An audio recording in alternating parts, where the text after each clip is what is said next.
எப்படி பார்க்க போகிறோன்னு பார்த்தீங்கன்னா கிளாஸஸில் டேர்ம் 2 யூனிட் 2ல் எலக்ட்ரிசிட்டி. ஸோ எலக்ட்ரிசிட்டியை வந்து முன்னாடி கண்டுபிடிக்கிறதுக்கு முன்னாடி என்ன பண்ணிகிட்டு இருந்தாங்கன்னு பார்த்தீங்கன்னா ஆயில் லேம்பும் அதுக்கப்புறம் ஃபயருக்கு வந்து குக் பண்ணுறது எல்லாம் விட்ட வச்சு தான் பண்ணிகிட்டு இருந்தாங்க. ஸோ இதுதான் வந்து வெளிச்சங்களை வந்து கொண்டு வந்தது. அதே சமயம் நம்ம உணவுப் பொருட்களை தயார் பண்ணதுக்கும் முடிஞ்சது. ஸோ இதை தாண்டி எலக்ட்ரிசிட்டி அப்படின்னா என்ன, அதை எங்கேருந்து கொண்டு வராங்க அப்படின்னு பார்த்தீங்கன்னா hydel power, thermal power, tidal power, wind power, solar power. So இத்தனை பவர்கள் மூலமாக தான் வந்து எலக்ட்ரிசிட்டியை வந்து கொண்டு வராங்கன்னு சொல்லியிருக்காங்க. ஸோ நம்ம இதில் வந்து தமிழ்நாட்டில் வந்து தெர்மல் பவர் பிளான்ட் இருக்குது. அது வந்து கடலூரில் இருக்குதுன்னு சொல்கிறாங்க. ஸோ நெய்வேலி கார்ப்பரேட் லிக்னைட் அப்படின்னு சொல்லுவாங்க. ஸோ அதுதான் வந்து ஸோ அதுக்கடுத்து பார்த்தீங்கன்னா any device from which the electricity produce is called source of electricity. எந்த ஒரு டிவைஸ் வந்து எலக்ட்ரிசிட்டியை ப்ரொடியூஸ் பண்ணாலும் அதை வந்து சோர்ஸ் ஆஃப் எலக்ட்ரிசிட்டின்னு சொல்கிறோம். அது பேட்ரி, செல்லு, அப்புறம் இது எல்லாமே சோர்ஸ் ஆஃப் எலக்ட்ரிசிட்டின்னு சொல்கிறாங்க. ஸோ நம்ம ஊரில் வந்து ஹைட்ரல் பவர் வந்து மேட்டூரில் இருக்குது, அட்டாமிக் பவர் ஸ்டேஷன் கல்பாக்கத்தில் இருக்குது, விண்மில் வந்து கன்னியாகுமரி டிஸ்ட்ரிக்டில் இருக்குது. ஸோ இது எல்லாமே நம்மளுக்கு பவர்ஸ்ஃபுல்லாக எலக்ட்ரிசிட்டி எப்படி ஜென்ரேட் ஆகுதுன்னு சொல்கிறாங்க. ஸோ அதுக்கடுத்து பார்த்திங்கன்னா எனர்ஜி கன்வர்ஷன். ஸோ எனர்ஜி கன்வர்ஷனில் தெர்மல் பவர் வந்து எப்படி கன்வெர்ட் ஆகுதுன்னா heat energy converted into electrical energy. Atomic power எப்படி கன்வெர்ட் ஆகுதுன்னா nuclear energy is converted into mechanical energy then into electrical energy.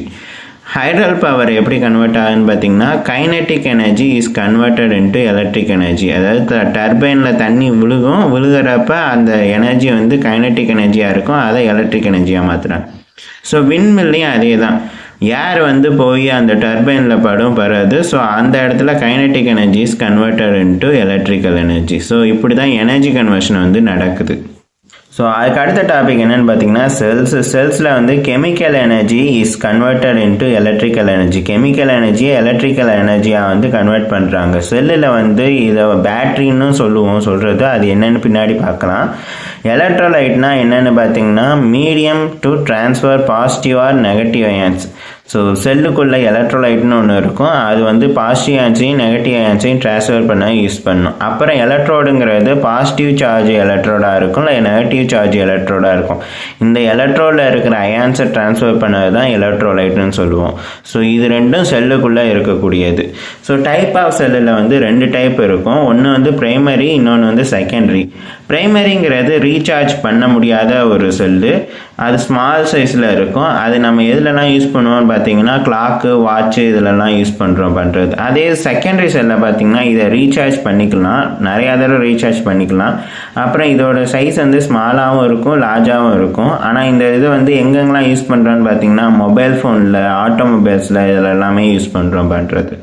So அதுக்கடுத்து எடுத்தோடனே செல்லு தான் பேட்ரின்னு சொல்லியிருந்தேன்னா, ஸோ இப்போ வந்து பேட்ரிக்கு டெஃபினிஷன் பார்க்கலாம். ஸோ பேட்ரினா என்னென்னா 2 or more cells combine to form a battery. 2-3 செல் வந்து பக்கத்தில் இருக்குன்னா அதுதான் கம்பைன் பண்ணது பேட்ரின்னு சொல்கிறோம். So it also converts chemical energy into electric energy. So இது வந்து கெமிக்கல் எனர்ஜியை எலக்ட்ரிக் எனர்ஜியாக மாற்றும். இதே தான் செல்லுன்னையும் பார்த்தது.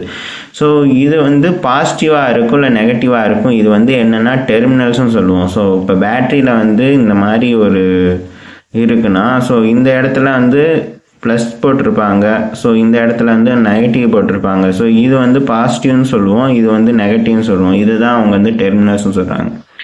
ஸோ அதுக்கடுத்து பார்த்தீங்கன்னா எலக்ட்ரிக் சர்க்கியூட். ஸோ எலக்ட்ரிக் சர்க்கியூட்டுங்கிறது என்னன்னு பார்த்தீங்கன்னா க்ளோஸ்டு பாத்தாக இருக்கும், அது வந்து கண்டினியூஸ் ஃப்ளோவாக இருக்கணும் கரண்ட்டை, அதே சமயம் பாசிட்டிவ்லேருந்து நெகட்டிவ்க்கு போகிறதா இருக்கும். ஸோ எலக்ட்ரிக் சர்க்கியூட்டுங்கிறது ஒரு க்ளோஸ்டு பாத்தில் கரண்ட்டு ஃப்ளோ ஆகணும்.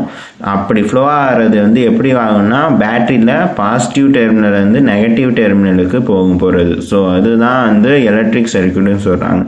ஸோ எலக்ட்ரிக் சர்க்கியூட்டில் வேறு என்ன காம்பனன்ட்ஸ்லாம் இருக்குதுன்னு பார்த்தீங்கன்னா செல்லு, வயரு, பல்ப், கீ, இதெல்லாமே எலக்ட்ரிக் சர்க்கியூட்டில் இருக்குன்னு சொல்கிறாங்க.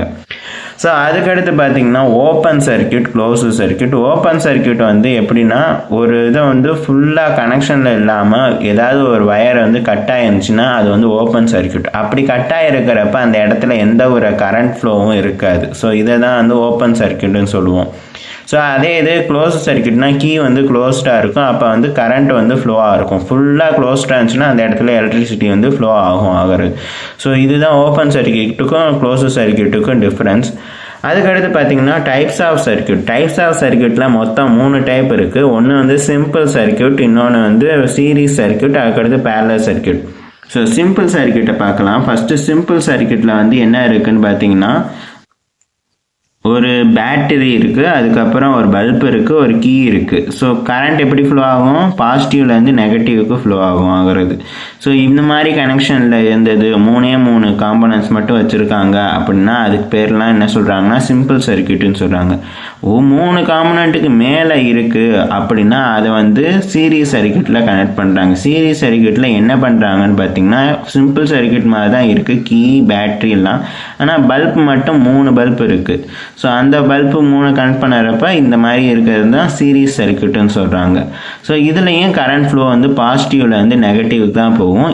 இதில் வந்து ஒரு பல்பு எரியாமல் போயிடுச்சுன்னா இந்த இடத்துல என்ன நடக்கும்னா நம்ம பார்த்தோமா open circuit close circuit. So அதில் வந்து ஓப்பன் சர்க்கியூட் மாதிரி ஆயிரும், கனெக்ஷன் வந்து ஓப்பன் ஆயிரும். ஒரு இது மட்டும் பல்ப் மட்டும் போச்சுன்னா அப்போ வந்து அந்த இடத்துல வந்து எல்லா சர்க்கியூட்டும் ஃபெயிலியர் ஆயிரும், எந்த பல்புமே எரியாது. அதே இது பேரலல் சர்க்கியூட்டை பார்த்தீங்கன்னா பேரலல் சர்க்கியூட்டில் பல்பை இந்த மாதிரி கனெக்ட் பண்ணியிருப்பாங்க, கீ இந்த மாதிரி கனெக்ட் பண்ணியிருப்பாங்க. அடுத்து அதுக்கு பேரலாக இன்னொரு பல்பு இன்னொரு கீயை கனெக்ட் பண்ணியிருப்பாங்க, பேட்டரி கனெக்ட் பண்ணியிருப்பாங்க. இங்கேயும் கரண்ட் ஃப்ளோ இப்படி தான் போகும். ஆனால் என்ன நடக்கும்னா இதில் ஏதாவது ஒரு பல்பு போயிடுச்சுன்னா இந்த கீயை வந்து ஓப்பன் பண்ணிட்டு இந்த கீயை மட்டும் க்ளோஸ் பண்ணாங்கன்னா பல்பு 1 மட்டும் எரியும். அதே இது பல்பு 1 போயிருந்ததுன்னா பல்ப் 2 மட்டும் எரிய வைக்கலாம். இந்த கீயை மட்டும் க்ளோஸ் பண்ணி இதெல்லாம் ஓப்பன் இருந்தால் பல்ப் 2 மட்டும் எரியும். அப்போ ஏதாவது ஒரு பல்ப் டேமேஜ் ஆனாலும் இன்னொரு பல்பை வந்து எரிய வைக்க முடியும் பேரலல் சர்க்கியூட்டில். இதுதான் சீரிஸ்க்கும் பேரலருக்கும் 6th புக்கில் வந்து கொடுத்துருக்க டிஃப்ரென்ஸ். ஸோ அதுக்கு அடுத்து பார்த்தீங்கன்னா symbols of electric components. So இந்த எலக்ட்ரிக் காம்பனன்ட்ஸ்லாம் எதுக்கு யூஸ் பண்ணுறோன்னா நம்ம பல்ப்னா இந்த மாதிரி ட்ரா பண்ணுறோம்னா இது பல்புக்கு பதிலாக என்ன மாதிரி சிம்பிள் கொடுக்குறாங்க எலக்ட்ரிக் சர்க்கியூட்டில் அப்படின்னு பார்த்தீங்கன்னா இந்த மாதிரி சிம்பிள் கொடுக்க. இது வந்து நான் க்ளோ பல்பு, இது வந்து க்ளோ பல்பு. ஸோ செல்லுக்கு வந்து இந்த மாதிரி கொடுப்பாங்க, பேட்ரிக்கு இந்த மாதிரி கொடுத்துருப்பாங்க. ஓப்பன் கீனா இது, க்ளோஸர் கீனா இது, கனெக்டிங் வயர்னா நார்மலாக ஒரு வயர். ஸோ இதுதான் வந்து சிம்பிள்ஸ் வந்து யூஸ் பண்ணி சர்க்கியூட்டை வந்து ஃப்ரேம் பண்ணுறதுன்னு அர்த்தம். ஸோ அதுக்கடுத்து பார்த்திங்கன்னா அம்மீட்டர். ஸோ அம்மீட்டர் வந்து எதுக்காக யூஸ் பண்ணுறோன்னு பார்த்தீங்கன்னா ஒரு கரண்ட் ஃப்ளோவை வந்து கண்டுபிடிக்கிறதுக்காக சர்க்கியூட்டில். ஸோ எவ்வளோ குவான்டிட்டி ஆஃப் கரண்ட் ஃப்ளோ இந்த சர்க்கியூட் டு ஃபைண்ட். ஸோ இதுதான் அம்மீட்டருங்கிற ஒரு டிவைஸை வந்து யூஸ் பண்ணுவோம். இதை வந்து எப்படி கனெக்ட் பண்ணியிருப்பாங்கன்னா சீரீஸாக கனெக்ட் பண்ணியிருப்பாங்க. இந்த மாதிரி கனெக்ட் பண்ணது வந்து அம்மீட்டரை கனெக்ட் பண்ணி நம்ம கரண்ட் ஃப்ளோவை வந்து மெஷர் பண்ணிக்கலாம்னு சொல்கிறாங்க. ஸோ அதுக்கு அடுத்த டாபிக் பார்த்தீங்கன்னா கண்டக்டருங்கிறது flow of charge in a circuit is called electric current. The material allows charges to pass through is called conductor. So கண்டக்டரில் copper wire, iron wire, aluminium இதில் எது வேணாலும் கண்டக்டராக இருக்கலாம். இன்சுலேட்டருங்கிறது இந்த material that do not allow electric charges are insulator. ஏதாவது ஒரு பொருள்லேருந்து இன்னொரு பொருளுக்கு சார்ஜஸை வந்து கண்டக்ட் பண்ணுதுன்னா அது எல்லாமே கண்டக்டர்னு சொல்கிறோம். அதே இது அந்த சார்ஜஸை அலோவ் பண்ண மாட்டேங்குதுன்னா அதெல்லாம் இன்சுலேட்டர்னு சொல்கிறோம். ஸோ வயரில் மெட்டல் இந்த மாதிரி ஃபுல்லாகவே கண்டக்டரில் தான் இருக்கும். அதை தாண்டி வுட்டு, பிளாஸ்டிக்கு, கிளாஸ் இந்த மாதிரி இருக்கிறது ஃபுல்லாக இன்சுலேட்டராக இருக்கும். ஸோ இதோட இந்த டாபிக் வந்து இந்த லெசனில் வந்து முடிகிறது. ஸோ இந்த வீடியோ உங்களுக்கு பிடிச்சிருந்துச்சுன்னா மறக்காமல் லைக், கமெண்ட் அண்ட் சப்ஸ்கிரைப் பண்ணிடுங்க.